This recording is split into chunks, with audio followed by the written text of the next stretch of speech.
Anto saki relacionaku ting yunan ko mucha nanko a disparse. Even kort, wat voor invloed heeft de toestroom van vluchtelingen gehad op Nederland?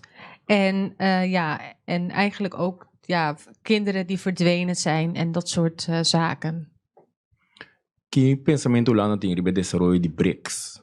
En wat zijn de gedachten van Nederland over de ontwikkelingen omtrent BRICS? Omtrent? BRICS.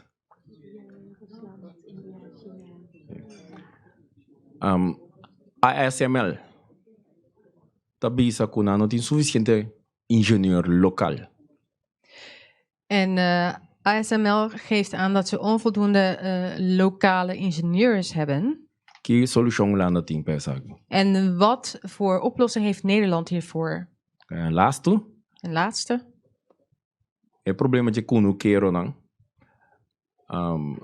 Dat de influência grande riba een election ultimo. Kiko que solution concreto ulanda ting pa ko isaki. Paso isaki hasta butulana riba panorama international. Het probleem omtrent de boeren, dat is van grote invloed geweest op de laatste verkiezingen.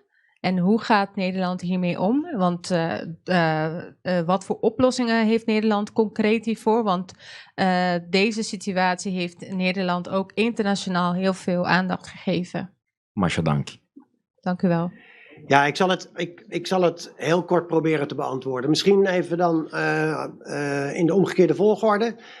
Ik zei al iets over de landbouwtransitie, stikstof en de boeren. We vinden allemaal dat er op dat terrein van die landbouw iets moet gebeuren. Dat is onvermijdelijk. We vinden ook allemaal dat het met de boeren moet gebeuren en niet tegenover de boeren moet gebeuren. Daar is nu een traject, loopt daar om een akkoord te sluiten met de vertegenwoordigers van de diverse landbouworganisaties. Daar is het kabinet nu druk mee. Minister Adema is daar druk mee. En hoewel er al eens een keer een deadline verstreken is, geldt natuurlijk hier toch altijd, als je dat zorgvuldig kan doen en iets meer tijd neemt, is het beter dan dat het clasht. Dus dat is de route die nu bewandeld wordt. Met betrekking